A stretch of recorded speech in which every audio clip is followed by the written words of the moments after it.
I am 100% a Batman all the way, hate Superman. We'll work on that. Welcome to Button Smashing.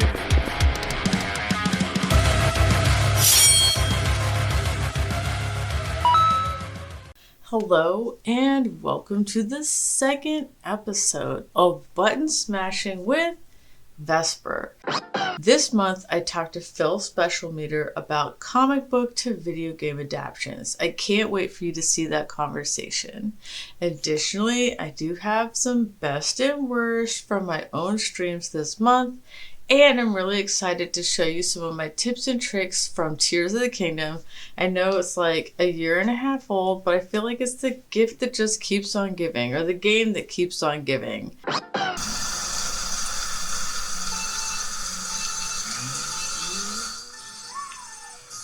I don't even remember what the buttons are. Oh, God. Okay, well, at least... Oh, my... I'm focusing. That's all that matters. Oh, there we go. Don't put me down in front of a banana. Almost there. Can we make it? Can we make it? This is a terrible highlight reel. I finally win. And everything's sideways. Oh, I ended up beating Bear Ghost on this. Wow, I'm proud of myself. You can always count on me for user error. How about that? For a fucking t-shirt. I'm excited. I think this is gonna work out. Whoa, bitch. I mean, me. I never do this. It's so risky. I'm so scared. I never take that middle area. She's coming in. She's coming in hot. She's coming in hot. I win. I do have some questions for you, since our topic today is comic book, whether it's, I guess they're all going to originate from like actual comic books to video game adaptations. I wanted to ask you, what do you think has been some of the most successful, or like the most successful series of adaptations or one-off adaptation? What do you think have been some of the most successful ones? Like, and why? Specifically, like comic book to video game, right? Mm-hmm. Yeah, so pretty quick answer for me. The Batman Arkham trilogy and Insomniac Spider-Man. I think they both just knocked it out of the park. I think Insomniac got the opportunity to learn a lot by what Batman Arkham was able to accomplish over its multiple iterations. But what I love about both of those games is the design theory and the philosophy behind it is very much, what can we do to make you feel like you are fully inhabiting this character? That was the whole marketing, I think, scheme with Arkham, is be the Batman was one of their taglines. Yeah. So I love that. I love that they I've always incorporated wanted to be the Batman.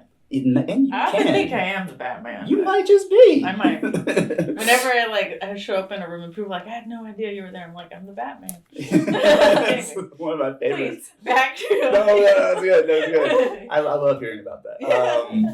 No, I mean, I think what Rocksteady was able to put in place with Batman Arkham Asylum, even the first game, was they were like, okay, what elements from what elements from gaming history that really made for some great gaming experiences, which of those elements can we just cherry pick? Ooh. Because that would make a good Batman experience. Yeah. And so one of the biggest influences on the Batman Arkham games is Metroidvania. So if you're into Metroid or Castlevania, I've played them. I'm curious to know because I've seen both.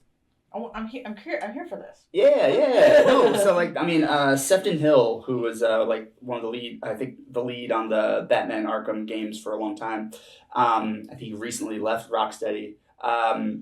But yeah, he was explaining it. He was just like, yeah, these are just games that we loved, and we wanted to create an experience. I'm paraphrasing. We wanted to create an experience that made you feel like you were Batman, and we were like, what elements would work really great? And they're like, Metroidvania made so much sense because.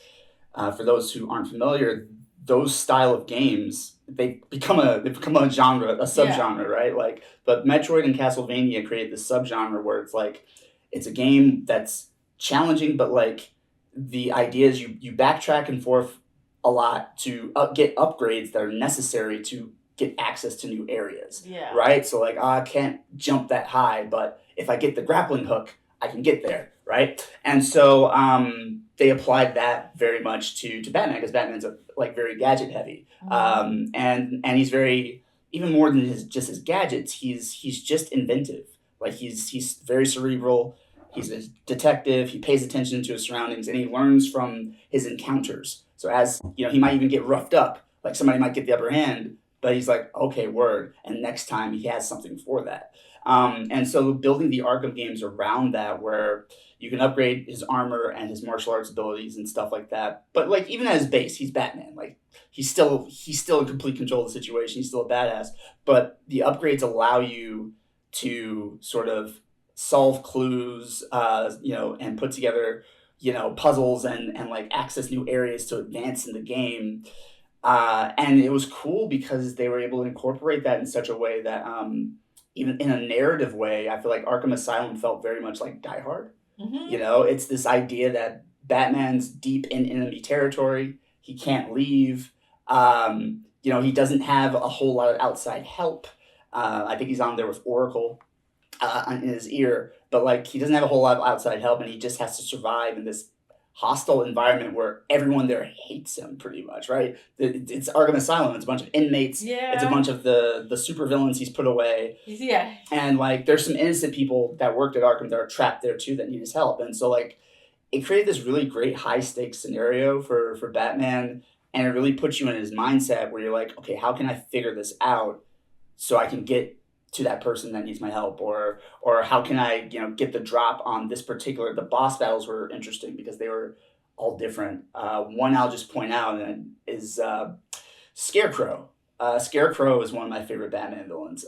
He's definitely my top 3, and he was a very unique boss battle because in a fist fight, Scarecrow's not going to do very well against Batman, but with his fear toxin, you're just living out this weird fever dream head trip, and Scarecrow's like 50 feet tall, and like he's trying to like crush you or stab you with his he's got kind of like Freddy. You have no way of knowing what to expect. Exactly. Because you're essentially drugged. Yes, exactly. Wow. That's very interesting. Yeah, so you can't fight him just directly. You have to figure out what the pattern is and survive, and then get like the drop on him. And so stuff like that all throughout.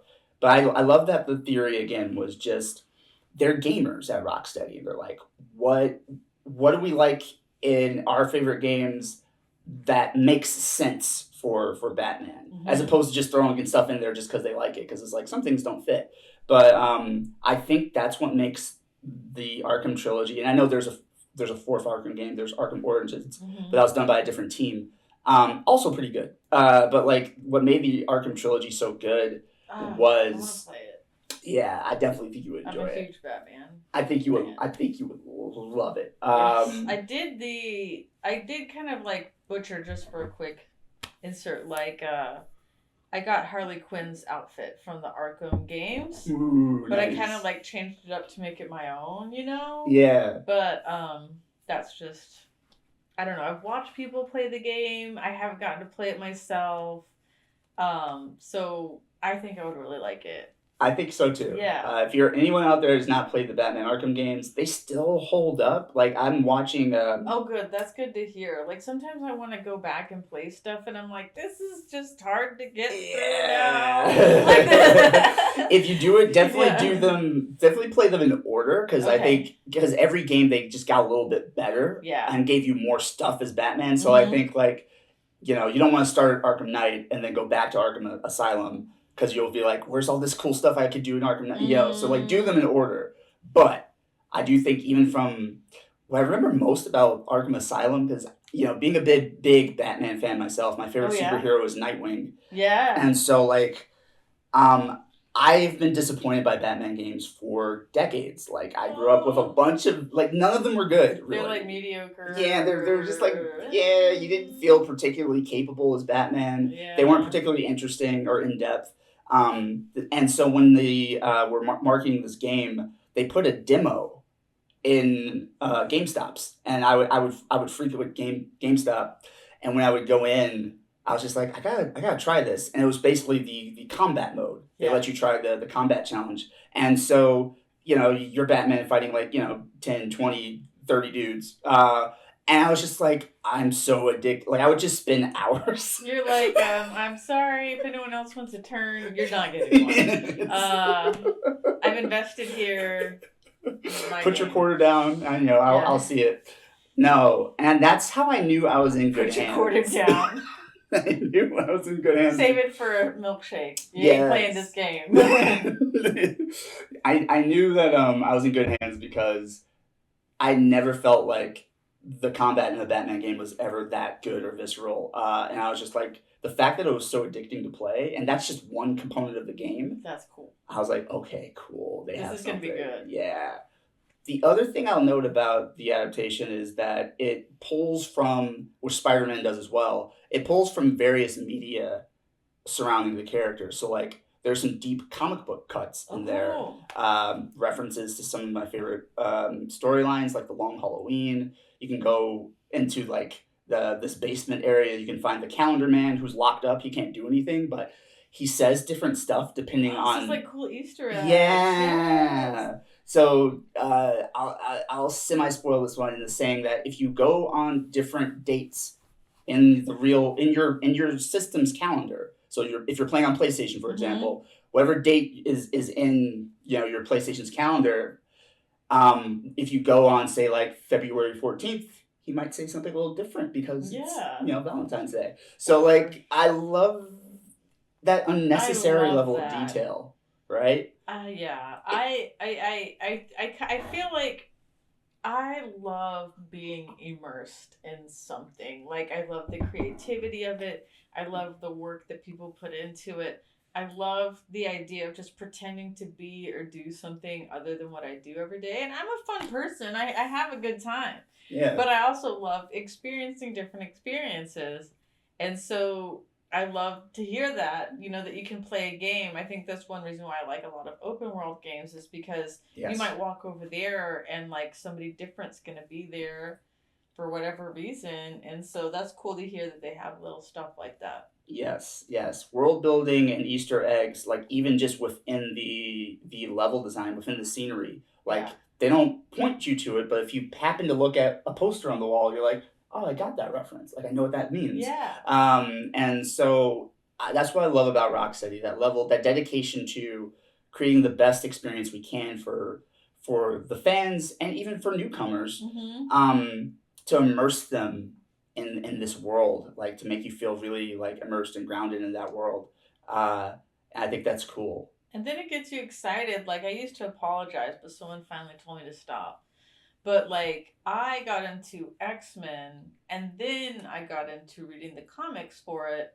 And so, like, when you see stuff like that, you're excited about the game, you're excited about Batman, and you learn that there's Easter eggs from, like, other media of Batman. You're like, well, now I want to go check out that other thing. And you have more stuff to get excited about, So true. So true. That is something I do want to slip in here is, like, one of my biggest pet peeves in fandom. I'm a huge geek. I'm a streamer. I'm a gamer. I'm a podcaster. Like, I do a lot of stuff that centers around pop culture and, like, superheroes and science fiction and all that stuff. And, like, what pisses me off the most is gatekeeping. Yeah. I never. And cosplay as well. Yeah. It's a big thing where people are like, you can't really cosplay that character because you didn't do these details, and it's like, shut up.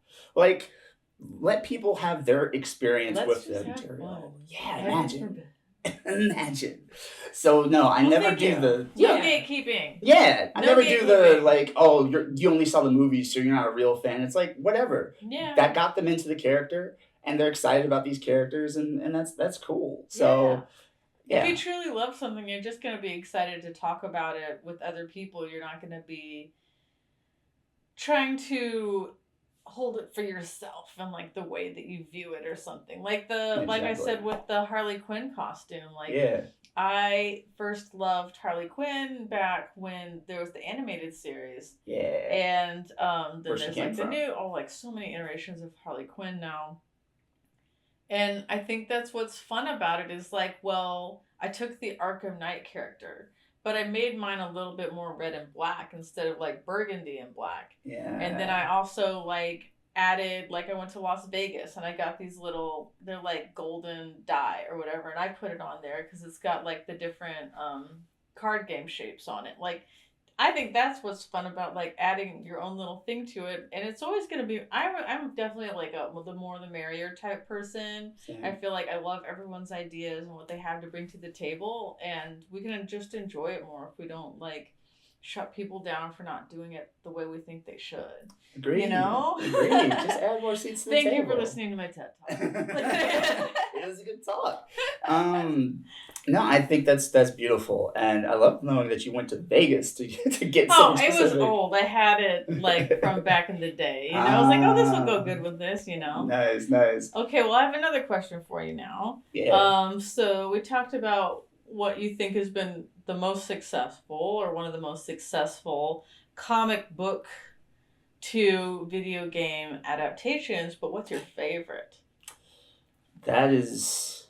And you can say more than one. I always tell people they can have more than one favorite. Ah. Because I feel the pressure. Like, I feel like for whatever reason, when people ask me these questions, I'm like, this is what's going to be written like in stone. It's the last time you ever get to answer this question. It is like serious. So no, I don't like that seriousness. You can say as many favorites as you want. You're such a caretaker. I appreciate it. It felt like such a mom answer. Like, you can choose whichever one you want. You can have as many cupcakes as you want.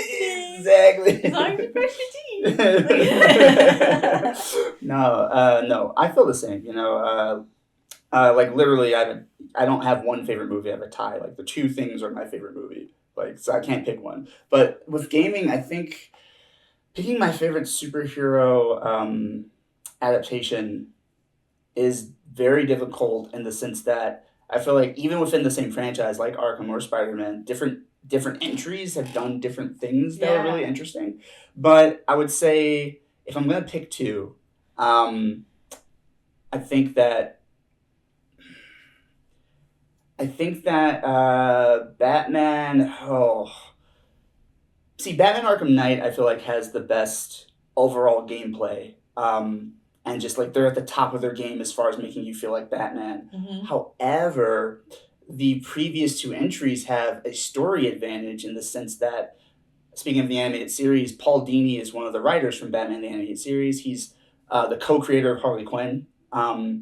And he wrote the first two Batman Arkham games. Okay. And because he's such a good writer who has such a long history with Batman, having done the animated series, having done comic book writing, all this stuff, like I just feel like there's a little extra touch, a little extra magic because he knows the world and the characters and how they would sound and what they would say and what they wouldn't say. Mm-hmm. Important. So I feel like I guess I will just say the Arkham games in general, I just think have something. If I had to pick one that really, really stands out, I guess I'll say Arkham City, which is the middle game. Okay. Because I don't think I've seen any gameplay of that, so that's cool. I'm interested to hear more about it. No. Batman Arkham City is very unique because after the experience you have in Arkham Asylum, again, very claustrophobic, one man, one night, trying to keep all of these villains in check. Yeah. But then Arkham City happens where basically, without spoiling too much, basically they've expanded what Arkham is. So like it's no longer just this one insane asylum building. Now it's kind of a little bit like Escape from New York, but kind of. It's this like quarantined miniature city where they're just like, there's too much going on with the villains and we can't contain them all. They're just all going to be in here and it's going to be lawless and they can we'll keep an eye, but like really let them do whatever the hell they want. Like we don't even want to police it too much. And Bruce Wayne's like campaigning against it at the beginning of the game. He's like, this is a terrible idea. And ultimately something pops off and you end up trapped. I don't want to spoil it, but you end up trapped in Arkham City as Batman, and you have to find a way to sort of maintain some semblance of order because once again there are some workers that are in there that are scared for their lives, right? So and you don't want this to spill over into the streets. So like that game was interesting just from a narrative standpoint. Mm-hmm. It really examined like the relationship between Batman and Joker.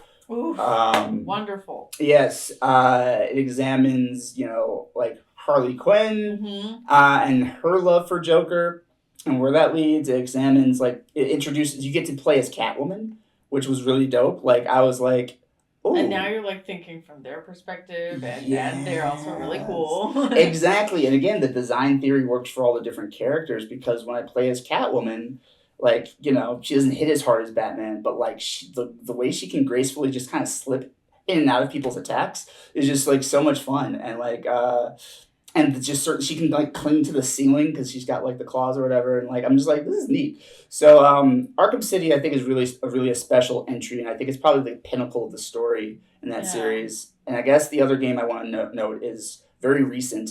It's actually probably the anniversary of it soon, which is Spider-Man 2, Marvel Spider-Man 2. Heard good things. Just Ooh, I want to play it. Yes, yes. I wanted to brag on the Insomniac games a bit, because I feel like they picked up where Rocksteady left off as far as cool.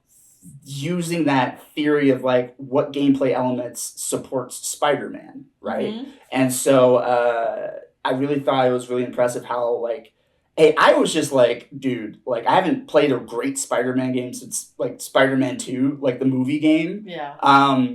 And if you give me a game that's fun to swing around in, that's all I'm asking for. Like, I just want to be able to swing around the city, have a blast, you know, stop some crimes. It's all good. If that's fun, then you have my money. But then I pick up the first game, and like, this is the first one, not the second. Not the second one. It's so good. The second one's so good. You said. Yeah, I just wanted to go back to the first one, because like when I picked it up, I just had very low expectations because so many mediocre Spider-Man games had come out, and I was just like, okay, like, it looks like it's gonna be fun to swing around and stuff. His suit looks kind of cool, and then I played it, and the acting and the storytelling, the performances are just so strong. Like, I was like, oh, so strong. Okay, good. Yeah, I would say even, and the acting is great in the Arkham games, but even more than the Arkham games, I think these characters feel so grounded, and they do like great motion capture. Like, a lot of the characters' likenesses are based off the actor that's playing them. Yeah. And there's just like, they keep it real grounded. They don't do a lot of elevated, big comic book stuff with the performance. Mm-hmm. The gameplay, they go nuts, but like the performances feel very human in like real life every day. And when I tell you, by the end of that game, I was in tears. I was just like, that's not why I just wanted to swing around the city. I just wanted to have fun. But it was. Didn't expect to cry. Yeah, it was. No one. The game didn't come with tissues. What did the? Oh, never mind. But no, that's how I knew the game was done well, because just like there's certain things you have to do to make someone feel like they're Bruce Wayne Batman. There are certain things you have to do to feel like Peter Parker Spider-Man. And what I think Insomniac does well throughout all three games, which I know I said Spider-Man 2, but there are three games. There's Spider-Man, there's Spider-Man Miles Morales, and then there's Spider-Man 2 is the most recent one. And what they're so good at is they realize, like, in order to make an effective Spider-Man game, you have to embrace living the life of Peter Parker. Because unlike Batman or Superman and some of my other favorite characters, like, Pete doesn't have a whole lot of dual identity. Like, there's very subtle differences between Peter Parker and Spider-Man. Spider-Man's just a little bit more free to express himself, but ultimately the core personality, the making jokes in uncomfortable situations, the absolute geeking out about like science and whatever, all of that stays the same. He just has an outfit on. Exactly. He doesn't even change his voice, right? Like, he just sounds the same.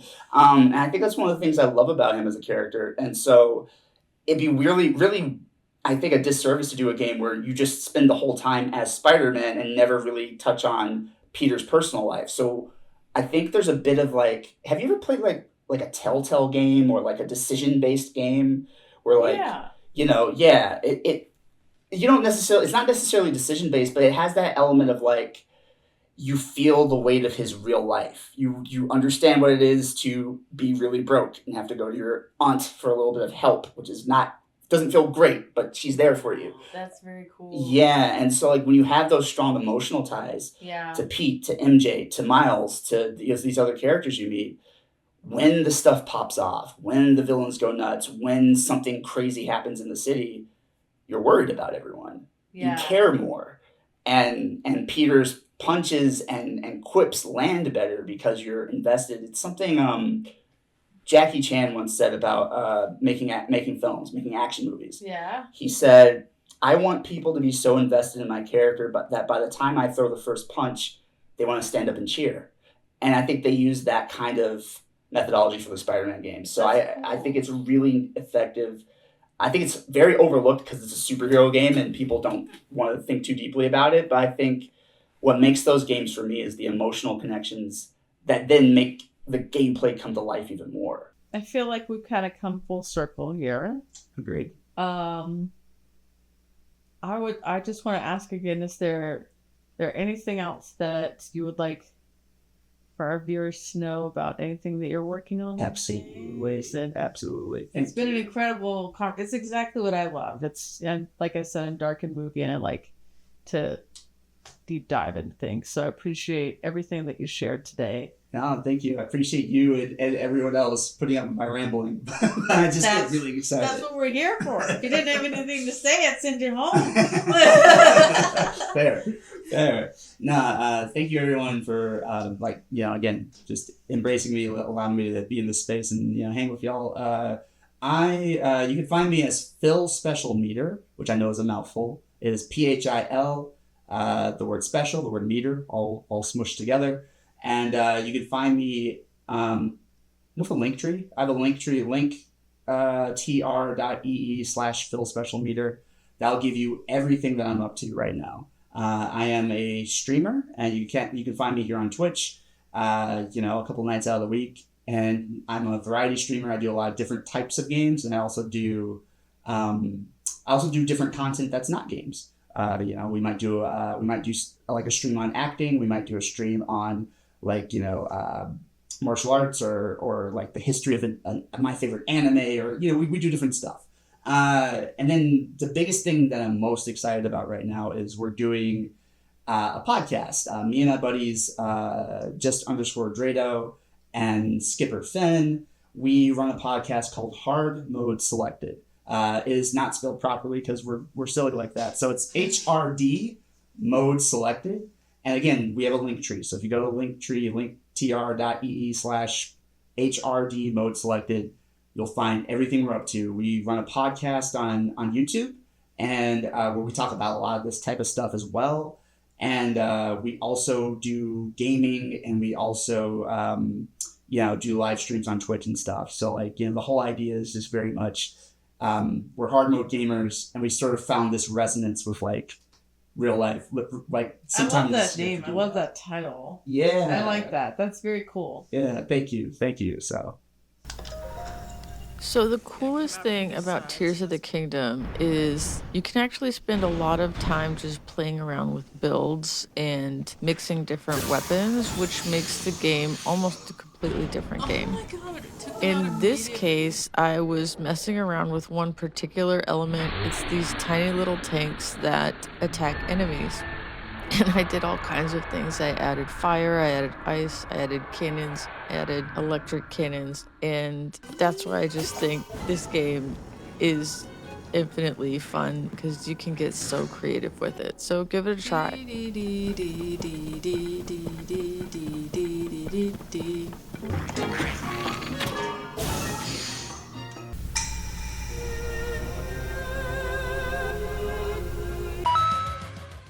Thanks again for tuning in this month. I really hope you enjoyed all that content. So remember to like and subscribe so you'll know when the next episode comes out in November. Anyways, have a great Halloween, and I'll see you next time.